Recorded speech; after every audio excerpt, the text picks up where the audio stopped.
ya empezar la clase.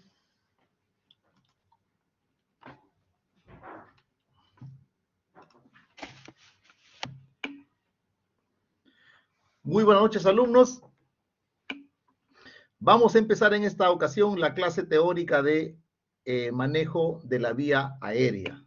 Fundamentalmente vamos a destacar la importancia de cómo intervenir ante la presencia de una vía aérea comprometida, cómo es que vamos a hacer las maniobras básicas, dispositivos básicos también del manejo de la vía aérea y la maniobra de intubación endotraqueal. Y todo eso vamos a tener la oportunidad de poder hacer la práctica respectiva en las aulas de simulación de la universidad. Muy bien, voy a compartir mi pantalla, por favor. A la delegada me confirme si se escucha y se mira adecuadamente.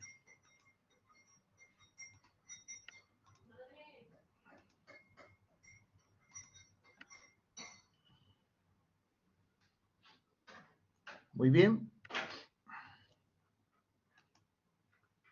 ¿Todo correcto? Sí, doctor, sí se ve. Muy bien, entonces vamos a hacer lo que es evaluación y manejo de la vía aérea en el paciente crítico. Muy bien. ¿De qué vamos a hablar? Vamos a hablar de cómo diagnosticamos una vía aérea comprometida, las maniobras básicas que vamos a realizar para manejar inicialmente la vía aérea comprometida, algunos procedimientos instrumentados de la vía aérea, desde los más básicos como la colocación de un tubo de Mayo, también conocido como tubo orofaringio, la intubación endotraqueal y la colocación de una máscara laríngea como un elemento de rescate cuando no se ha podido intubar o no se sabe intubar, pero que es importante para que el paciente pueda ser ventilado apropiadamente y oxigenado, ¿no? Muy bien. Lo primero que tenemos que reconocer cuando un paciente tiene la vía aérea permeable es que si el paciente habla claro. Lo que el paciente diga, aunque sea una cosa incoherente, o se queje o grite, ¿no? Si el paciente habla, su vía aérea está permeable, ¿no?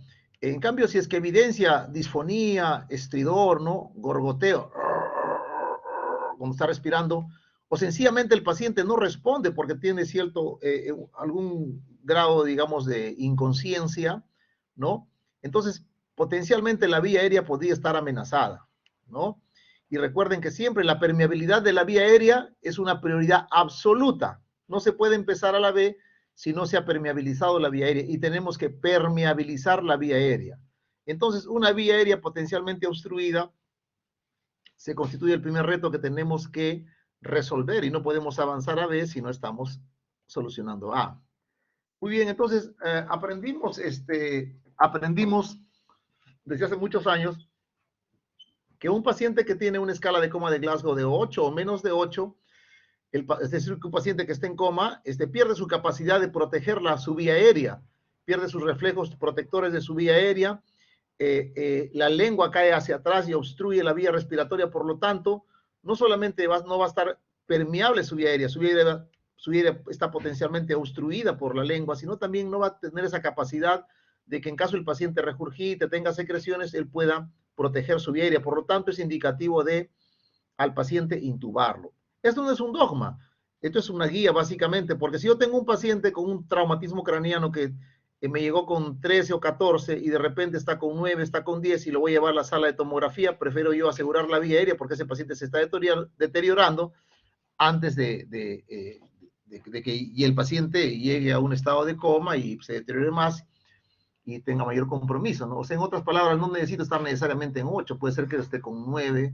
o con 10 y si el paciente ve un deterioro, puedo, según mi criterio, ya tener que intubarlo, sobre todo cuando lo voy a sacar de un área segura, como es llevarlo a una área de tomografía que está a veces más lejos de la emergencia, o trasladarlo a un centro de mayor complejidad donde podrían resolver el problema neuroquirúrgico de mi paciente, ¿no? O lo que el paciente tenga. Muy bien. Ya saben, paciente que tiene Glasgow 8, menos de 8, hay que proceder a una intubación endotraqueal para protección de la vía aérea. Pero hay otras situaciones también. Por ejemplo, este paciente tiene un trauma penetrante, el cual puede producir una lesión vascular, ¿no? La carótida se lesiona y comienza a ser un hematoma, y el hematoma comienza a ser progresivamente expansible y puede distorsionar la vía aérea, comprometer la vía aérea, ¿no?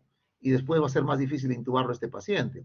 ¿no? O sencillamente un paciente que está dentro de un incendio donde hay bastante, digamos, emisión de gases tóxicos, humos tóxicos, de hollín, ¿no es cierto? Y el paciente tiene lo que se llama una injuria por inhalación de gases tóxicos y ocurre esto, ¿no es cierto? ¿Qué es lo que pasa? Que la vía aérea se ve comprometida e inflamada y puede ocurrir esto, de una vía aérea bonita, permeable, a una vía aérea de esta forma, que está, digamos, edematizada, ¿no? Y que va a ser, y que el paciente va a respirar con dificultad en forma estridorosa, y lo peor es que va a ser difícil para que yo pueda intubar, pasar un tubo a través de esas cuerdas bucales tan comprometidas, ¿no es cierto? Como que también tenemos situaciones en las cuales el paciente tenemos que intubarlo y proteger su vida, porque, por ejemplo, este paciente es un cirrótico que tiene varices sangrantes, está sangrando, y está con hematemesis, y en algún momento dado el paciente va a ponerse hipotenso o inconsciente, y va a estar echado, entonces al estar en decúbito dorsal podría broncoaspirarse, entonces yo tengo que proteger su vía aérea. O este paciente que tiene un TEC grave, que está con edema cerebral, con hipertensión endocraniana, y todos sabemos que la hipertensión endocraniana nos produce una situación de náuseas, vómitos, y el paciente podría broncoaspirarse, ¿no? Puede resolverse su problema neuroquirúrgico, lo operan en forma oportuna, o el neurocirujano le evacúa el hematoma epidural o subdural, pero el paciente muere días después por una neumonía broncoaspirativa, ¿no? Por una neumonía necrotizante en la unidad de cuidados intensivos, ¿no? O situaciones como esta, ¿no? Que el paciente tiene un angioedema, ¿no? Y tiene difícil poder intubarlo con una lengua que está ocupando prácticamente casi toda su cavidad oral, ¿no es cierto? Entonces, hay situaciones en las que tenemos que actuar ya, porque el paciente con la vía aérea comprometida va a sufrir una de las principales consecuencias de esta, como es la hipoxemia, la hipoxia, ¿no?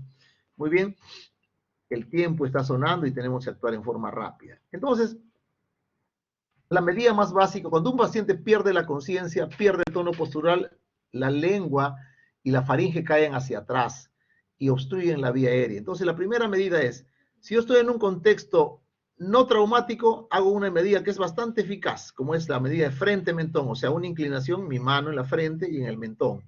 Levanto el mentón y el paciente tiene desobstruida su vía aérea. En un contexto traumático, la cosa, ante la posibilidad, sobre todo, que el paciente tenga un trauma de columna vertebral, la idea es permeabilizar la vía aérea sin movilizar mucho las vértebras cervicales. Entonces, hago esta maniobra, ¿no es cierto?, que se llama la maniobra de elevación del mentón, perdón, de la mandibular, ¿no? Tracción mandibular, o acá también elevación del mentón. Cualquiera de estas dos maniobras movilizan al mínimo en la columna vertebral cervical, ¿no? Ante una potencial lesión. Acá vamos a ver, por ejemplo, a ver.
Muy bien, entonces hemos visto cómo realizar las maniobras de apertura de la vía aérea o permeabilización de la vía aérea a través de la maniobra frente-mentón y la maniobra de tracción mandibular.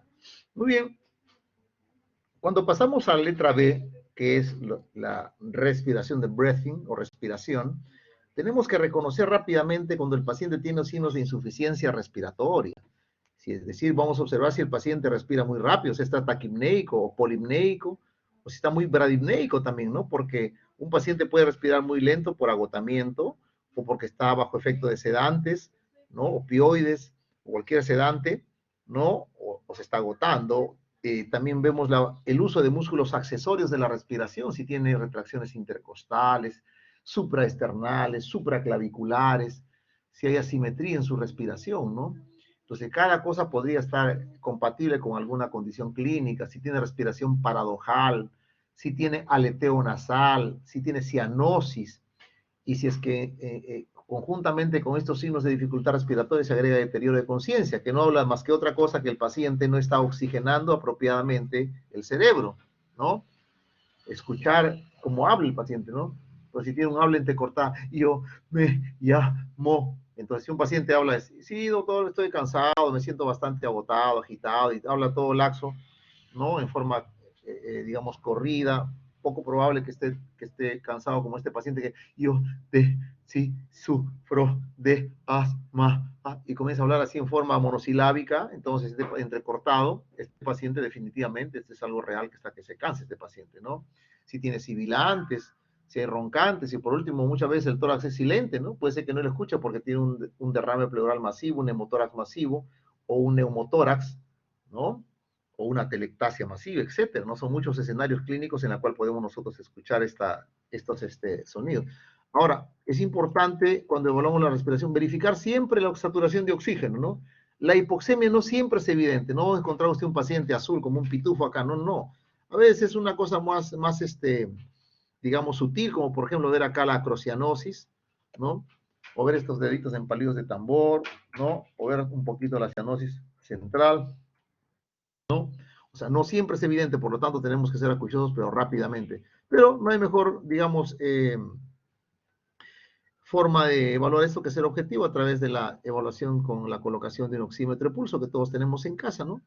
Y si el paciente, siempre les explico a los alumnos de que si el paciente satura 90 o menos de 90, definitivamente eso corresponde a una presión arterial de oxígeno de menos de 60, y eso es compatible con la definición de lo que conocemos como insuficiencia respiratoria aguda tipo oxigenatoria o tipo 1, ¿no es cierto? Muy bien. Entonces, y acá tenemos los diferentes niveles de, ¿no? Con oximetría de pulso, me preguntaban ahora los alumnos, ¿no? Realmente de 91 a 94 ya está en el paciente una hipoxia leve, ¿no? De 90 a 86 es moderada, por debajo de 86 es severa. Pero en líneas generales, esto quiero que se aprendan, que más o menos hay una correlación entre saturar 90 y 59 o 60 de PO2. O sea, si está menos de 90, 89, 88, es muy probable que el paciente ya esté por debajo de 60, lo que hace la definición operacional, que obviamente se conforma, pues se confirma con una gasometría arterial, ¿no? Pero ya usted rápidamente sabe que está enfrentando a un paciente con insuficiencia respiratoria aguda. Entonces, lo primero es indicar oxígeno con el dispositivo que usted tenga. Obviamente, intentar conocer algunas características del paciente, ¿no? Hemos visto que un paciente que tiene POC no es lo ideal, dispositivos como una máscara de reservorio, ¿no?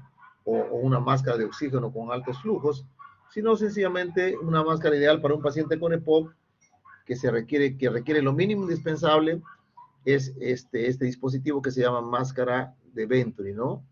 La máscara con el sistema de Venturi. Muy bien, pero en fin hay una serie de dispositivos para manejar la vía aérea, ¿no? Que a veces hemos tenido la oportunidad de periódicamente ir a algunos cursos y entrenarnos, ¿no? Para ver cómo es el uso de, de las máscaras laringeas, del e-gel, de diferentes, el fast track, la máscara laringea de segunda o tercera generación, ¿no? Entonces, acá vemos diferentes formas de que podemos entrenarnos, ¿no? Es importante. Nadie está tan joven que no sepa enseñar, ni tan viejo que no necesite aprender, ¿no? Es un aprendizaje continuo esto. Entonces, dispositivos para manejo de la vía aérea, tenemos el tubo orofaringio, el tubo nasofaringio, dispositivos supraglóticos, o sea que están por encima de la glotis, no atraviesan la glotis como lo hace, por ejemplo, el tubo endotraqueal, la máscara laringea, está el tubo laringio, el fast track, el iGel, y de dispositivos de manejo definitivo como es el tubo endotraqueal, ¿no? Para manejar y por último una vía aérea quirúrgica, ¿no? Que no lo vamos a tomar en este caso. Entonces, Primero tenemos la cánula orofaringea, también conocida como tubo de Mayo o cánula de Gödel, tiene varios nombres, ¿no? Entonces tienes acá, como habíamos dicho, la causa más común de obstrucción de la vía aérea por cuerpo extraño en paciente en coma, ¿qué cosa cuál es? La caída de la lengua hacia atrás, ¿no es cierto? La lengua cae, como ustedes pueden ver acá, ¿no?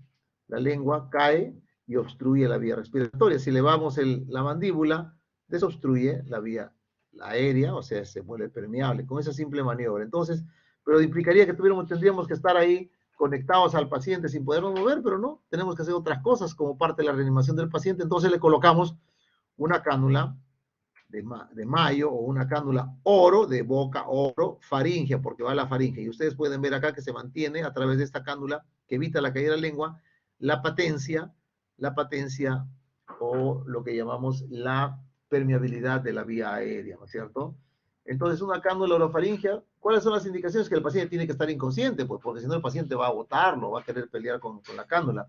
Pues se puede ser en un estado posictal, ¿no? Que el paciente ha estado en un estado convulsivo, convulsiona un buen rato y se queda, pues, a veces planchado, como decimos, no se queda el paciente inconsciente, ¿no? La falla en las maniobras de la apertura básica de la vía aérea. Como estamos ventilando con ambú, es mucho mejor porque el paciente tiene la vía aérea permeable, no cae la lengua hacia atrás y podemos transmitirle a través de este bolsa máscara, válvula máscara, ventilar al paciente manualmente, ¿no? Un paciente intubado también, ¿no? Con eso vamos a evitar que muerde el tubo. Y para aspiración de secreciones orofaringeas también, ¿no es cierto? Entonces tenemos acá, realmente este es el tubo de Gödel, también conocido como tubo de Mayo, y esta es una forma diferente, pero hace el mismo trabajo, o sea, en sí es lo mismo, se llaman cánulas de Berman, también cánulas de Mayo, cualquiera eso le llaman tubo de Mayo, pero estas se llaman las típicas cánulas de Berman, y este es el tubo de Gödel, ¿no es cierto? Ambas son formas de cánulas orofaringeas que tienen la misma función, ¿no es cierto? Same thing, la misma cosa, ¿no es cierto? Entonces tienen acá, por ejemplo, cómo se coloca, ¿no? Primero tenemos que determinar el tamaño, hacemos conseguir los extremos de la cánula con la comisura labial y el óvulo de la oreja, acá está, ¿no es cierto? Muy bien, entonces se coloca acá la comisura labial con el cánula de la oreja, medimos acá la cánula, ¿no? Se coloca así, de esta forma, ¿no es cierto? Se coloca con la convexidad, ¿no? Con cavidad hacia arriba, ¿no? Se coloca se va avanzando así todo el paladar duro hasta que llega al paladar blando y se gira 180 grados, ¿no es cierto? Se gira y ahí está bien colocado. Importante que tiene que ser un tamaño apropiado para el paciente. Hay tamaño 2, 3, 4, los tamaños. Entonces, esta es otra cánula también orofaringea. Este paciente probablemente le han hecho una endoscopía y el paciente queda ahí hasta que se recupere de la sedación o la pseudoanalgesia que le han hecho para hacer un procedimiento, ¿no es cierto? Ustedes tienen acá.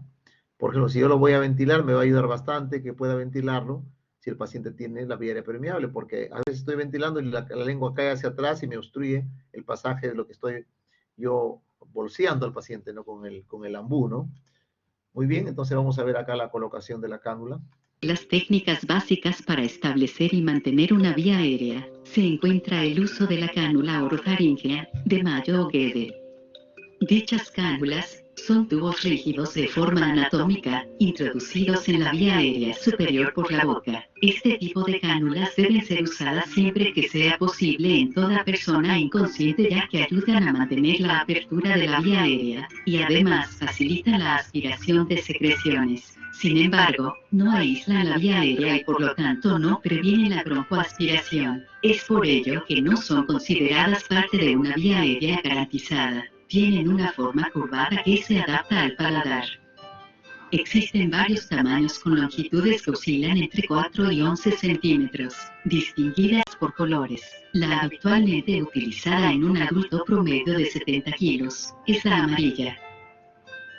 Como comentábamos anteriormente, su forma curva se adapta a la lengua desde el extremo distal hasta la base, desplazándola anteriormente y permeabilizando la vía aérea. Es importante hacer una selección cuidadosa del tamaño adecuado para evitar complicaciones. Para elegir una cánula, la longitud de la misma debe ser similar a la distancia entre la comisura labial y el lóbulo de la oreja. Vemos un ejemplo de cómo debe medirse la cánula. Colocar la cánula sobre los reparos anatómicos antes mencionados y haciendo coincidir ambos extremos de la misma. La cánula correcta es la que se adapte a esta distancia. Una vez elegida la cánula correspondiente al paciente, procedemos a la introducción de la misma, la cual debe realizarse introduciéndola con la convexidad hacia arriba y luego girarla 180 grados. Repitamos el procedimiento en cámara lenta.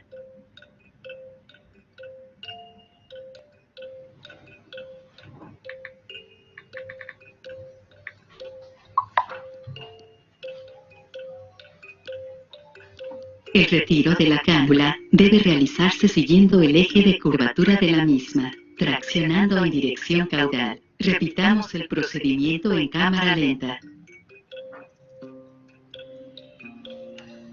En referencia a las cánulas orofaríngeas, podemos resumir. Forman parte de las técnicas básicas de vía aérea. Solo pueden ser usadas en pacientes inconscientes. No garantizan la vía aérea. Y finalmente, mejoran la ventilación. Muy bien. Importante esto que menciona, ¿no? No garantizan la vía aérea porque no producen una impermeabilización de la vía aérea como lo podría producir, por ejemplo, se podía, lograr con la intubación endotraqueal, ¿no? Pero sí permeabilizan la vía aérea. De las técnicas básicas para esta. Muy bien, entonces acá tenemos otro dispositivo que también se tiene, son las máscaras laringeas. Las máscaras laringeas vienen de diferentes tamaños, hay de diferentes, lo que se llama generación, ¿no? Más o menos las máscaras laringeas aparecieron a fines de los 80, ¿no? Mediados o fines de los 80, y de ahí a lo largo de estos últimos 30 años han ido apareciendo en lo que se llaman generaciones, ¿no? Se han ido perfeccionando de mejores materiales, más anatómicos, más fáciles de poder manipular, e inclusive con canaletas para poder a través de esa máscara pasar inclusive un tubo endotraqueal o pasar a través de ella una sonda nasogástrica para la descompresión gástrica, ¿no es cierto? Entonces acá todos los tipos de máscara que hay, ¿no? Las máscaras, el iGel, esta máscara pues se llama la máscara Supreme, perdón, esta es la máscara Supreme, sí, la máscara Prosil, se llama la Fast Track, porque es Fast Track, o sea, de que accedes rápido a la tráquea, porque a través de esto se puede intubar inclusive, ¿no? O sea, usted pone la cánula, pone la máscara laringea Fast Track y a través de ella intenta intubar con un alto índice digamos, de efectividad, ¿no? Entonces, las máscaras laríngeas, las indicaciones son, en primer lugar, es una alternativa a lo que se llama la intubación difícil.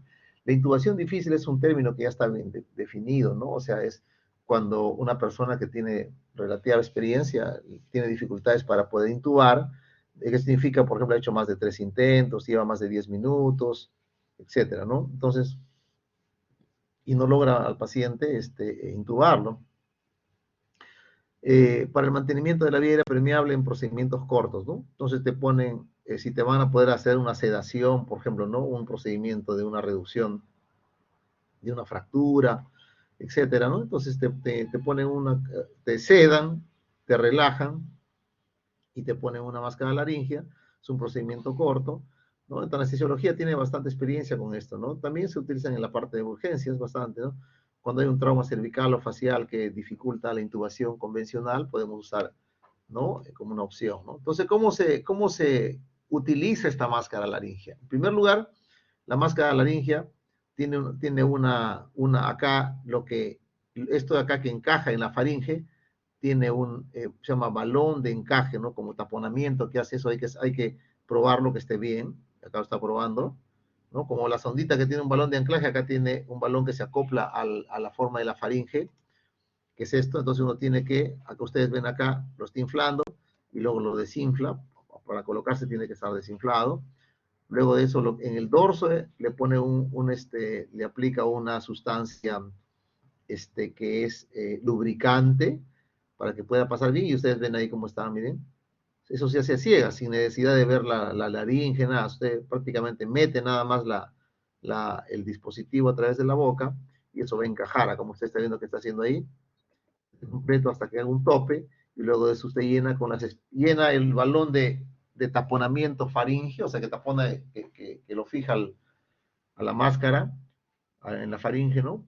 Que hace que encaje, según como te dice el productor de la máscara laringe, y te dice, aplique tanto, ¿no? Según el número, perdón, según el número o tamaño de la máscara, tienes que poner tanto de aire, ¿no? Muy bien, entonces, y luego de eso ya usted comienza a ver cómo está el paciente ventilando, si está pasando muy bien el aire en ambos campos pulmonares, ¿no?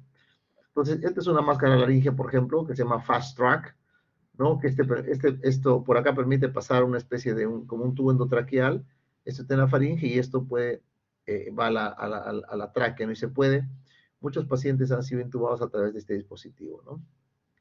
Muy bien, esta es otra máscara laringea Supreme, que es una máscara de tercera generación. Como ven acá tiene un otro puerto para meter una sonda que va al estómago. Por acá sale, va al estómago para hacer un drenaje gástrico, ¿no? Si el paciente tiene muchos, está distendido, obstruido, si el paciente cuando lo han estado ventilando se ha llenado de aire para poder descomprimir y evitar que el paciente regurgite o vomite, ¿no es cierto? Miren cómo queda acá, así queda, pongan atención acá, y esto es lo que pasa desinflado y se infla ¿no? Esto es redondito, y cuando uno oxigena por acá va el aire, pues, ¿no? Esa es la idea. Hay otro dispositivo que se llama e-gel o iGel, que esto de acá no tiene este balón de taponamiento, como ustedes ven acá, sino que este es una especie de un material, un polímero, es un material especial que con el calor de la persona tiende un poquito a dilatarse y encajar mejor, ¿no? Está hecho de una forma que encaje en la faringe, ¿no? A la imagen especular, esto de acá encaja en la faringe y con la temperatura corporal un poquito se dilata y encaja mejor, ¿no? Ustedes acá lo pueden ver, ¿no es cierto? Llega acá y se dilata un poquito y termina de encajarse. Esta es la base de la lengua, ¿no? Entonces la máscara laringea se llama eso, ¿no? Tenemos acá cómo está colocando una máscara laringea. Esta es una máscara laringea también Procil, es otro tipo de máscara también, ¿no? Entonces acá tiene sus partes, ¿no? La cazoleta por donde uno puede meter una sonda nasogástrica para drenaje gástrico. Acá tiene con un bloqueador para las mordeduras, uno debe morder ¿no? Acá vamos a escuchar acá cómo se coloca un Bueno, a video. continuación vamos a aprender a colocar una Atención, por máscara favor. laringea. Entonces, primero debemos seleccionar la máscara laringea adecuada para el paciente. Las máscaras laringeas vienen marcadas, por ejemplo, esta es una máscara número 3 y se utiliza para un paciente que pese entre 30 y 50 kilos. El volumen con el cual vamos a insuflar la máscara es de 20 mililitros. Esta guía, esta línea que ustedes ven acá, esta es la línea radio opaca para cuando tomemos rayos X de tórax. Después de haber hecho eso, lo que debemos hacer es desinflar, probar que funciona adecuadamente el neumotaponador y podemos desinflar. Bueno. Una vez desinflado, vamos donde el paciente, lo colocamos en posición de olfateo. Con la mano dominante tomamos la máscara laringea como si fuera un lápiz. Ubicamos el índice en este punto porque nos va a servir como punto de apoyo, punto de soporte.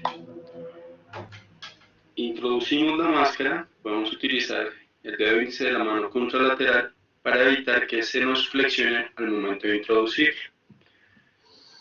A continuación, utilizando nuestro punto de apoyo, vamos a empujarla contra el paladar duro, siguiendo la curvatura anatómica del paciente. Y la introducimos hasta que sintamos resistencia. Muy bien. La máscara laringea debe quedar central. Una vez hecho eso, vamos a insuflar la máscara laringea con el volumen determinado, que puede ser 20 mililitros o hasta que no haya escape por la máscara laringea.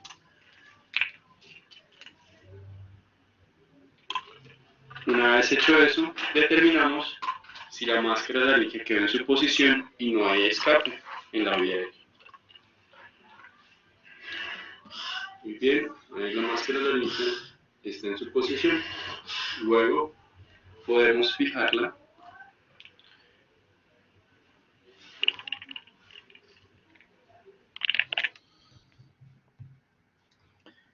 Muy bien. Bueno, Acá tenemos otra forma de colocar la máscara laringea, por ejemplo, un poco más práctica y directa y corta. A ver, Procederemos a ver la técnica de colocación de la mascarilla laringea. Recordemos que está compuesta de una cánula y de un balón, y esta puede usarse en distintos escenarios, como el escenario de paro o la secuencia de inducción rápida. En este caso tenemos un paciente de 60 kilos, por lo cual usaremos una cánula número 4. Primero tenemos que ver la integridad de esta, que esté totalmente funcional. Luego procedemos a su lubricación por medio de gel hidrosoluble o un spray atomizador. Lo tomamos como si fuera un lápiz. Luego procedemos a alinear los ejes del paciente. Recordemos que esta maniobra no se hace si es un escenario de politraumatizado. Introducimos poco a poco de una forma suave hasta topar. Sabremos que topa porque nos da resistencia. La punta del balón se abocará a nivel del esófago.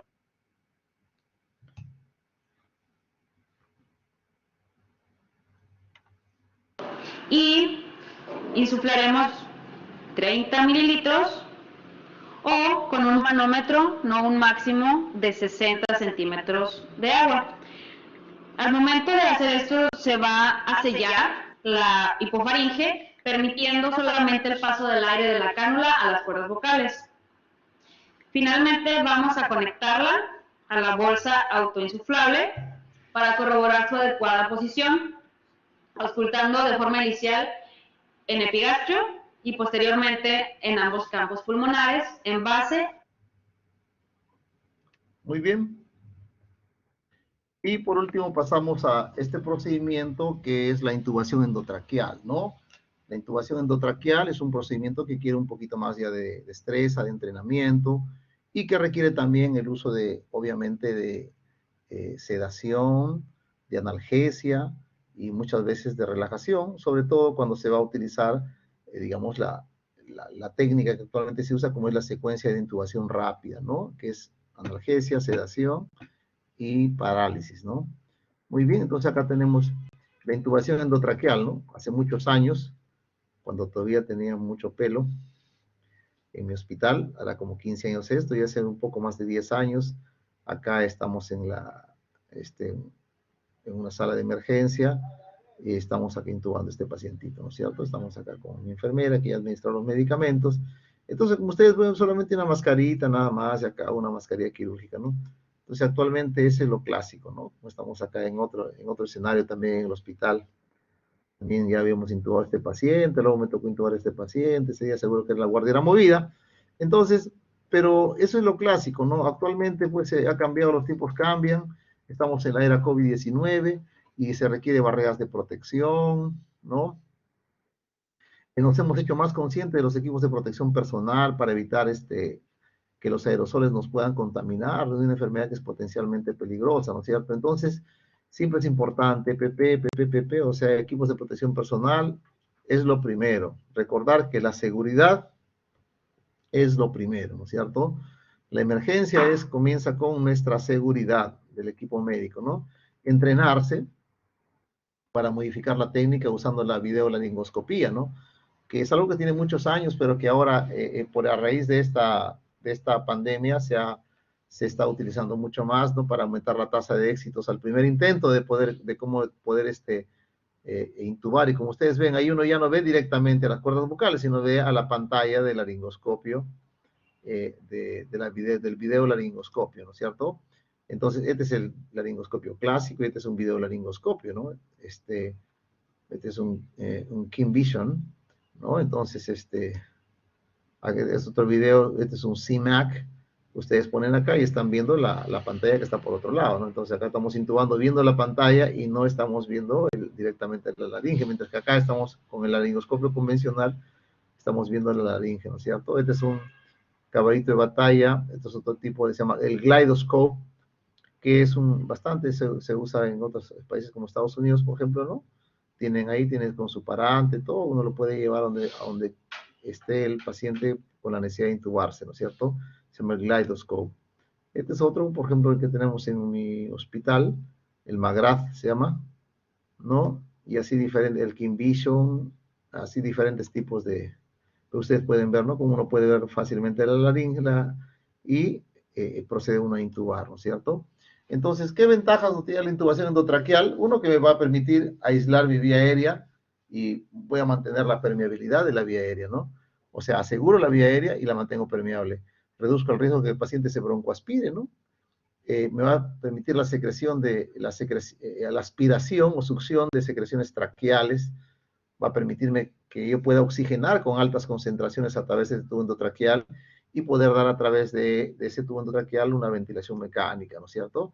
Entonces, pacientes que requieren intubar, esta paciente, por ejemplo, tiene ven sudorosa, pálida, diaforética, ¿no? Ortopneica, no tolera echarse, está sentada y está cansada, ya le hemos dado tratamiento y se va a agotarla o tenemos que intubarlo porque está en insuficiencia respiratoria tipo oxigenatoria, con un patrón ventilatorio con retracciones intercostales, con un mal patrón ventilatorio. Este paciente probablemente tiene un traumatismo encefalocraniano o una ACV y está con una falla ventilatoria también, lo vamos a, con una escala de Glasgow probablemente muy baja, ¿no?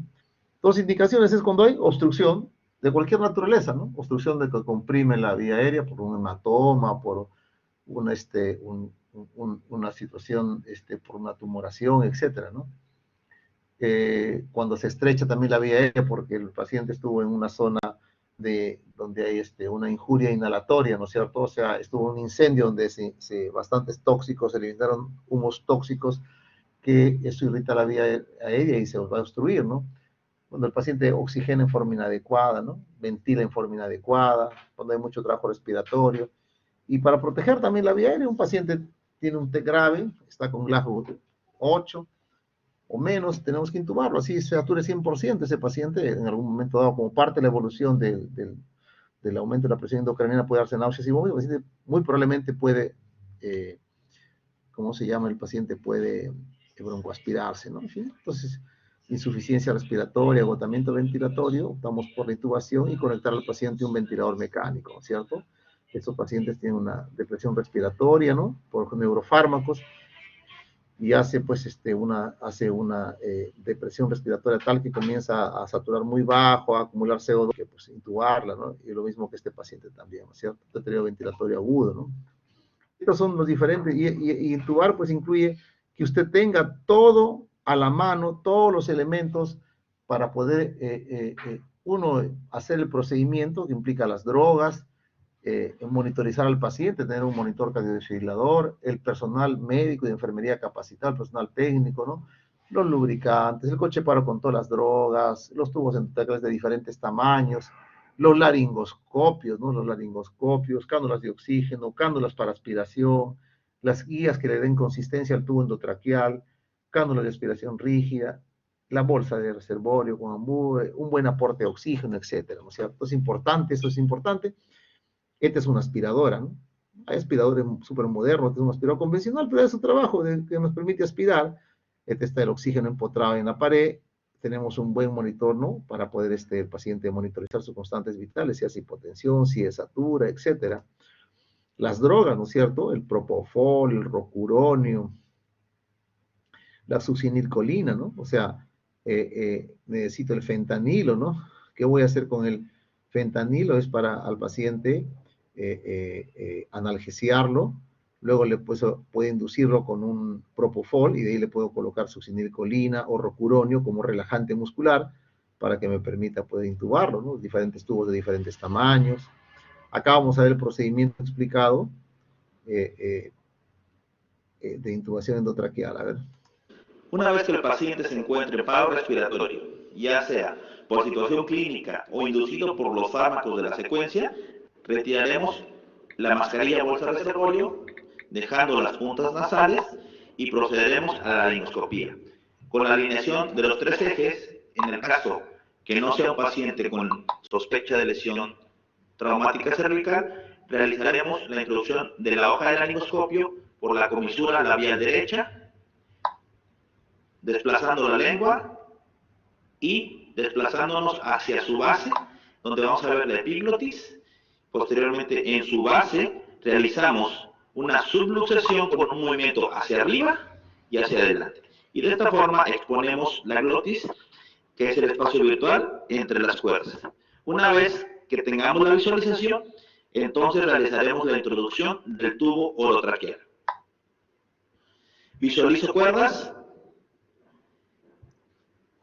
introduzco el tubo.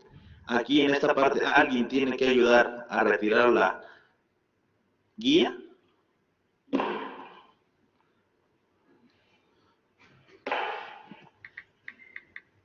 Inflamos el tubo orotraqueal, su neumotaponamiento, y verificamos que esté bien colocada el mismo.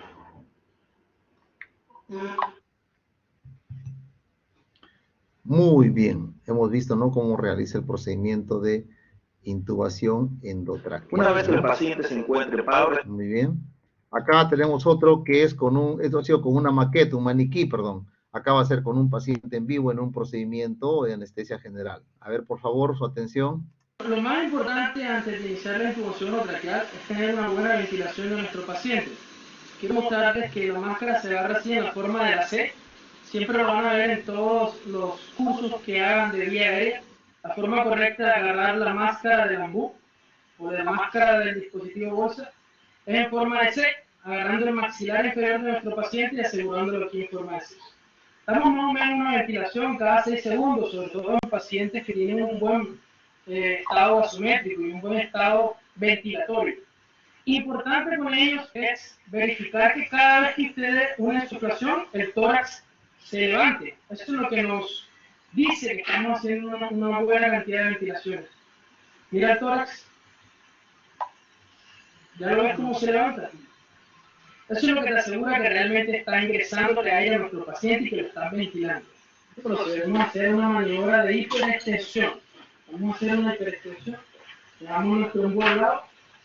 Con esta mano la colocamos en la cabeza, hiperextendemos y mantenemos con el mentón con la mano izquierda. Listo. La palma de la mano queda en la frente del paciente. Y con la punta de los dedos vamos a abrir la boca, suavemente. De esta manera yo la tengo en hiperextensión y al mismo tiempo tengo su boca abierta. Y tengo mi mano izquierda libre para utilizar el laringoscopio. Está desinfectado. La forma correcta de agarrarlo es esta. Siempre el mango sobre la palma de la mano. Y la curvatura hacia adelante. Voy a ingresar por el lado derecho de la boca. Por aquí, por la parte derecha de la boca. Lo que vamos a hacer es ingresar por la parte derecha de la boca hasta el paladar blando. Y ahí desplazo la lengua hacia la parte izquierda. Ya la desplacé y dejo la vía aérea mucho más abierta. Ahí ingreso a la vallécula, la tengo y hago tracción delantera. Ahí, esa que se ve es la vía aérea. Esa línea, ese orificio vertical que se ve al fondo. Acércate un poquito. Esa es la vía aérea. Por ahí es donde vamos a introducir el tubo.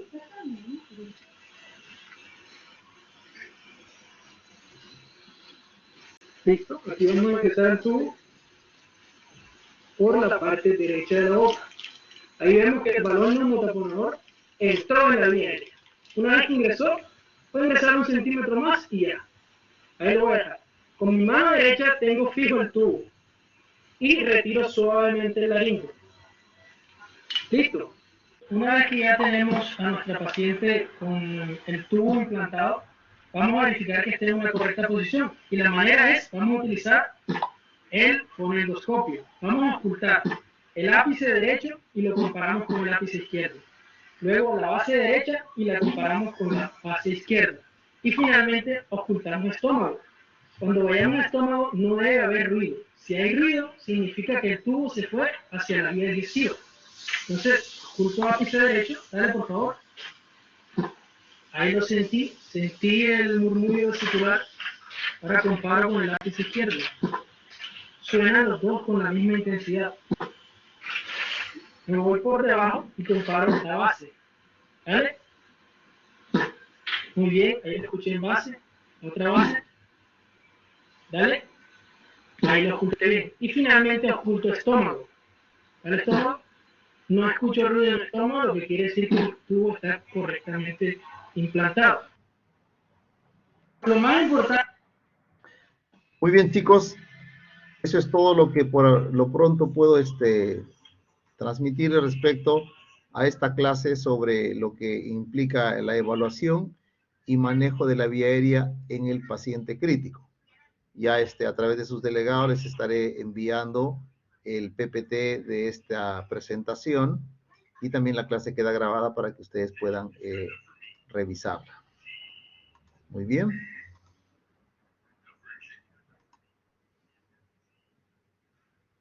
Bien, alumnos, gracias por su atención.